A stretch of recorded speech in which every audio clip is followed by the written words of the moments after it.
nandito ang mga guest namin. So kapag kung gusto niyo po magpalibing ng hayop na namatay sa inyo, pwede po niyang palibing dito. May bayad po siya, 2.5. Libre na po yung pagpasok na natin precious king. Dadalawin niyo sila. So libre na po yung lapida niya. Kung maaalala niyo po si Figgy, yung sa Pinoy Big Brother, dito po siya nilibing. Ngayon po siya kaunahan. Kaya from PBV. Peggy.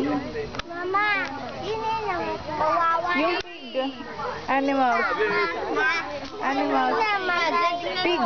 Pig? Nakita mo yan? Hindi ko alam eh. Nakita mo yan? Ayun, Tuloy nakalibing po na. tayo. Ha? Sige na, punta na doon, be. Let's go na. Yuki and your mom. Your mom is... Wow, ang linis ng sapatos at pantalon. Grabe kayo.